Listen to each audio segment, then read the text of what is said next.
हमें क्लोई का drawing room दिखा रहता है और वहाँ पे दो मेड थी। वो कहती है एंजेलिक लेडी थरीसा यहाँ पर आ चुकी हैं, कितनी प्यारी है ना। लेकिन लेडी क्लोई वो दोबारा से उनसे मदद मांग रही हैं। आखिर वो इतनी बेशर्म कैसे हो सकती हैं। और तब वहाँ पे क्लोई चाय पी रही थी तो उसके सामने सेंटर्स बैठी थी, उसकी अडॉप्टेड बहन। वो कहती है सच में तुम्हें ये सारी बकवास सुनने में बड़ा मजा आता है ना थरीसा आर्डोस।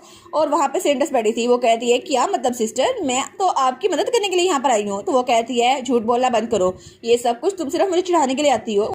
तो वो कहती है ओ माय गॉड, ये सिर्फ इसलिए क्योंकि आप जरा बुरे तरीके से रह रही हैं और आपकी लाइफ जरा बुरी इसलिए हुई है क्योंकि आप डार्कनेस की मेज हैं ना। और आपको अच्छे से पता है कि मेरा प्योरिफिकेशन मैजिक बहुत ही ज़रा अच्छा है और हम लोग सेम लेवल पे नहीं हो सकते। और इस दुनिया में बहुत सारे एबिलिटी यूजर्स हैं, सबके पास डिफरेंट एबिलिटीज़ हैं और पूरी पॉपुलेशन का सिर्फ 1% उनके पास एबिलिटी है। लेकिन उस सब में से मेरी एबिलिटी वो है लाइट की एबिलिटी और मेरे पास हीलिंग पावर्स हैं और इसीलिए तो मैं सेंटर्स बनी हूँ। ऑफ कोर्स आपको पता नहीं होगा, मेरा प्योरिफिकेशन मैजिक बहुत ज़रा अच्छा है और इसके बदले में आपकी डार्कनेस उसने तो पूरे मेंशन को बहुत ज़्यादा बुरा बना दिया है। आपको नहीं लगता आपको यहाँ से निकल जाना चाहिए। तो हमारी क्लोई वो चाय पी रही थी। वो कहती है तुम्हें क्या लगता है कि तुम्हारी हीलिंग की वजह से फादर तुम्हें एक्नॉलेज कर रहे हैं। तो क्लोई कहती है तुम्हें क्या लगता है ऐसी बातें करने से तुम मुझे नाकाम बना सकती हो या फिर डिप्रेस कर सकती हो। वैसे भी तुम ये सब कुछ सिर्फ इसलिए कर रही हो ना ताकि तुम यहाँ की वारिस बन जाओ। हालांकि तुम्हें अडॉप्ट किया गया है लेकिन फिर भी तुम अगर वारिस बनने के लिए सब कुछ कर रही हो तो करती रहो। वैसे भी मुझे इस पूरी जगह में कोई इंटरेस्ट नहीं है। तो तब थरीसा सोचती है क्या ये लड़की आखिर की मेरे साथ ऐसा सलूक कैसे कर सकती है, ये कितनी बदतमीज है। और तब वो कहती है मुझे से बातें सुननी चाहिए। लेकिन तब वो पीछे मेट्स को देखती है। वो सोचती है नहीं, मुझे अपनी रेपुटेशन कायम रखनी है। वो कहती है मुझे नहीं पता आप क्या बात कर रही हैं सिस्टर, लेकिन मुझे लगता है कि आपको थोड़ा बेवकूफ़ कम बनना चाहिए क्योंकि जब से आपका डॉग मरा है ना आप तब से बिल्कुल ऐसी ही हैं, बिल्कुल बेवकूफ़ सी और पागल सी, एक कमरे में अकेली रहती हैं। तो हमारी हीरोइन उसको तो बहुत ज़्यादा गुस्सा आ रहा था। वो कहती है क्या तुमने क्या बोला। और वो कहती है मेरे सब्र का इम्तिहान खत्म हो रहा है तो यहाँ से निकल जाओ। और तब अपनी डार्कनेस का मैजिक यूज करने लगती है। तो थरीसा कहती है क्या आप मुझे मारने वाली सिस्टर अपनी पावर्स के साथ। तो हमारी हीरोइन कहती है मुझे नहीं पता क्योंकि अगर मैं पागल हो गई ना और ये मेरे हाथ से निकल गया तो मे भी तुम भी मुझे हील नहीं कर सकोगी, तो इसलिए यहाँ से निकल जाओ। तो वो लड़की कहती है तुम। वो सोचती है आखिर इसकी हिम्मत कैसे हुई, इसके पास इस तरह पावर है लेकिन फिर भी ये डार्कनेस की पावर है, मुझसे अच्छी तो ये हो नहीं सकती। तो तब मेट्स कहती है लेडी थरीसा आखिर हम क्या करें। तो वो कहती है ठीक है सिस्टर तो मैं यहाँ से निकलती हूँ, वैसे भी मैं सिर्फ आपका हाल पूछने के लिए आई थी। और वो सोचती है ये यहाँ मरती है तो मरती रहे, वैसे भी ये जगह मेरी होने वाली है। तो तब वहाँ पे क्लोई बैठी हुई थी लेकिन तभी उनके जाने के बाद क्लोई वो खांसती है और उसके मुंह से खून निकल रहा था। लेकिन तब वो अपने मुंह से खून साफ करती है। वो सोचती है इतने थोड़े से मैजिक के साथ भी मुझे इतना पावर स्ट्रगल करनी पड़ती है लेकिन फिर भी ये पहली बार तो नहीं है। और तब वो सोचती है बचपन से लेकर अब तक मैं ड्यूकल हाउस की सबसे बड़ी बेटी थी लेकिन मुझे पीछे रखा गया और मेरे फादर तक मुझे पसंद नहीं करते थे क्योंकि मेरे पास डार्कनेस का मैजिक था। और 1 साल पहले जब कोको मरी थी तब मेरे फादर उसको वैसे ही दफनाने वाले थे लेकिन मैंने उनसे कहा था प्लीज रुक जाए, वो मेरी प्रीशियस फैमिली है, आप उसके साथ ऐसा नहीं कर सकते। तो तब उसके फादर ने कहा था क्लोई आर्डोस आखिर तुम एक डॉग को अपनी फैमिली कैसे बोल सकती हो। तो क्लोई सोचती है सिर्फ एक डॉग, वो सिर्फ एक डॉग नहीं था, वो मेरे लिए सब कुछ था। और तब उसे कोको की याद आती है। वो सोचती है मेरे पास सिर्फ कोको ही था जो मुझे अनकंडीशनली लव करता था और मेरे पास सिर्फ एक लौता दोस्त वही था क्योंकि जब भी मुझे कोई मुश्किल होती थी कोको मेरे पास होता था और मैं उसके साथ बहुत ज़्यादा खुश थी, वो मेरी सेलिब्रेशन थी, मैं उसके साथ खुश रहती थी। लेकिन वो कहती है चलो कोको वापस चलते हैं। तो तब वो पीछे देखती है। वो कहती है कोको, लेकिन वहाँ पर कोई भी नहीं था। वो सोचती है हाँ बिल्कुल क्योंकि कोको सच में मर चुका है और मैं सच में पागल हो जाऊंगी। और तब थोड़ी देर बाद वो अपने कमरे में आती है। तो वो सोचती है जब भी मैं यहाँ पर आती थी तो कोको हमेशा यहाँ पे मेरा इंतजार कर रहा होता था लेकिन उसके मार्क्स फ्लोर पे जहाँ कोको खेलता था वो फूड क्रम्स जो वो छोड़ता था और वो चीजें जो छुपा के रखता था, मैं चाहती थी कि मैं उनको ढूंढूं लेकिन मुझे उनका कोई ट्रेस नहीं मिला और मैं इससे अच्छा तो मैं ही मर जाती। लेकिन तभी उसे एक सेंट आती है। वो कहती है सिमिलर सेंट, ये कौन सी है। और वहाँ पे एक फ्लावर पड़ा हुआ था। वो कहती है ये फ्लावर, ये तो वही फ्लावर है ना जो कि कोको लेके आता था। मुझे यकीन है जब भी कोको बाहर जाता था तो मेरे लिए यही फ्लावर लेकर आता था। वो सोचती है सच में क्या ये लोग मेरा मजाक उड़ाना चाहते हैं कि कोको अब नहीं रहा तो मुझे इस फ्लावर के जरिए मेरा मजाक उड़ा सके। लेकिन दूसरी तरफ हमारी कोको, उसने वो फ्लावर रखा था। वो कहती है मिशन सक्सेसफुल हुआ है ना। और वो सोचती है मैं तो उनके दरवाजे के आगे वो रखा आई हूँ, कितना अच्छा हुआ ना, सिस्टर को पता चलेगा कि मैं यहाँ पर आ गई हूँ है ना। तो तब दोबारा से वाकई उस सोफे पे बैठ जाती है। तो तब हमें मेड आती है। वो कहती है यंग मिस क्या आप किसी और कमरे में गई थी। वो कहती है हाँ मैं गई थी लेडी क्लोई के रूम में। वो कहती है मैं वहाँ पर एक फ्लावर छोड़ के आई हूँ, क्या उनको मिल गया। तो वो मेड कहती है जी उनको मिल गया। और वो बहुत ज़्यादा गुस्से हो रही है, ये हंसने का टाइम नहीं है, आपको हमारे साथ चलना होगा। तो वो कहती है सच्ची, लेकिन तुम क्या बात कर रही हो? वो सोचती है मेरी सिस्टर को तो ये फ्लावर बहुत पसंद था। तो मेड कहती है उन्होंने ऑर्डर दिया है कि जिसने भी वो फ्लावर रखा है उनको जल्दी से जल्दी उनके पास लेकर आए। वो कहती है अच्छा, तो इसका मतलब है मैं सिस्टर से मिलने वाली हूँ, है ना? वो तो बड़ी खुश हो गई थी। वो कहती है हे, मैं सिस्टर से मिलने वाली हूँ। तो मेड कहती है ये इतनी खुश क्यों हो रही है? तो वो सोचती है चलो ना मैं सिस्टर से मिलके आती हूँ। और थोड़ी देर बाद वो उसके कमरे में खड़ी थी। वो कहती है क्या सिस्टर यहाँ पर नहीं है? और वो सोचती है लेकिन इनका कमरा ये ऐसा क्यों है? क्योंकि सिस्टर को डार्क रूम बिल्कुल भी पसंद नहीं आता और मेरी सिस्टर उनको तो डार्क से नफरत है। आखिर यहाँ पे इतना अंधेरा क्यों है?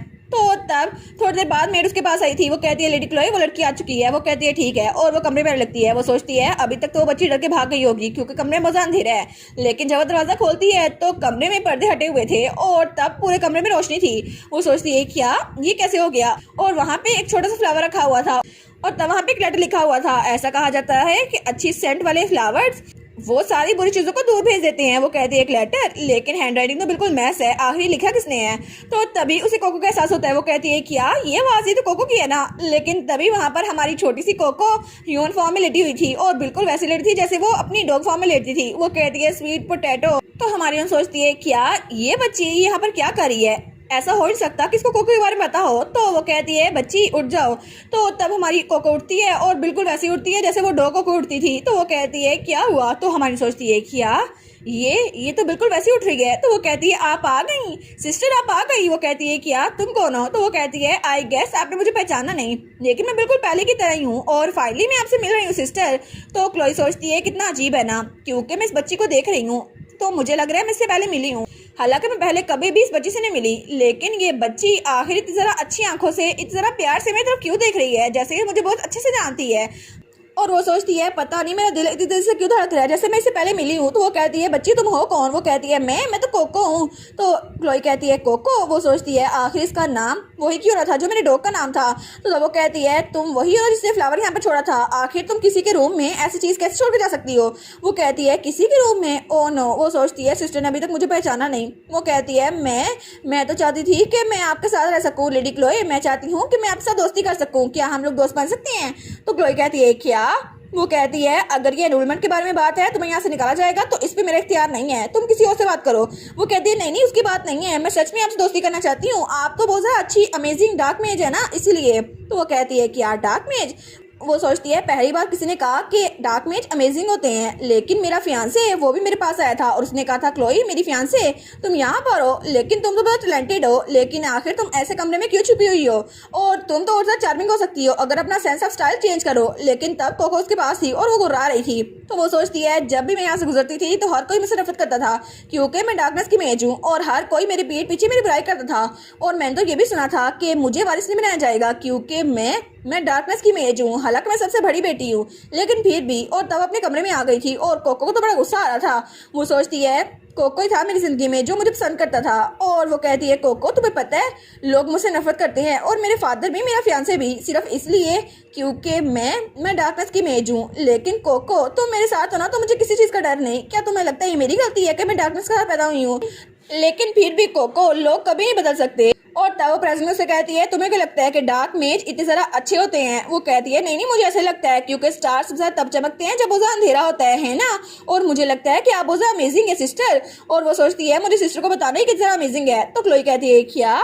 वो कहती है आपको पता है स्टार्स तो हमेशा वहाँ पर होते हैं दिन के वक्त भी, लेकिन जब अंधेरा होता है ना तभी हमें नजर आती हैं और कितने क्यूट होते हैं ना। और जब अंधेरा नहीं होगा ना तो हमें बहुत ज़्यादा खालीपन महसूस होगा। आखिर हर वक्त लाइट किसको पसंद होती है? तो क्लोई कहती है क्या इसको लगता है कि मेरी डार्कनेस अच्छी है? तो अपना मैजिक यूज करती है और कहती है तो इसको देखो ये डार्कनेस तुम्हें अच्छी नहीं लग रही ना, तो जल्दी करो अपने घर चली जाओ। या फिर तो तब को कहती है वाह ये कितनी प्रीटी है ना, और जरा खुद देखे ना ये तो ऐसा लग रहा है जैसे आसमान से रात उतार ली हो, कितनी प्यारी है ना। तो वो कहती है क्या तुम सच में डर नहीं रही इस डार्कनेस से? वो कहती है नहीं बिल्कुल भी नहीं। तो वो सोचती है कितना अजीब है ना ये छोटी बच्ची, ये तो डार्कनेस में स्वेलो हो सकती है लेकिन फिर भी ये मेरी तरफ बढ़ रही है जैसे सनलाइट हो, और ये तो बिल्कुल भी नहीं डर रही। तो वो कहती है नहीं मुझे बिल्कुल भी डर नहीं लग रहा, आप मेरी साइड पे हैं ना तो मुझे कभी भी डर नहीं लगेगा। और मुझे देखे ना मैं सुपर हेल्दी हूँ, मैं इतना अच्छी हूँ, कितनी प्यारी लग रही हूँ ना क्योंकि मैं हेल्दी हूँ, क्योंकि आप मेरे साथ हैं। और मेरे बिग मसल्स नहीं है लेकिन फिर भी मैं ठीक हूँ और मैं तो पहले ज़्यादा चल सकती हूँ और आपके साथ तो मैं खाना भी खा सकती हूँ और आप मुझे रोकेंगे भी नहीं है ना। और प्लीज़ सिस्टर प्लीज़ मेरे साथ स्माइल करें ना। तो वो कहती है अच्छा तो तुम्हें क्या चाहिए? तो कोको कहती है क्या मैं कभी कभार आपसे मिलने के लिए आ सकती हूँ सिस्टर? प्लीज मैं चाहती हूँ कि मैं कभी कभार आपसे मिलने के लिए आ जाऊँ, तो प्लीज आप मुझे अलाउ कर देना, मैं आपके पास आ जाती हूँ।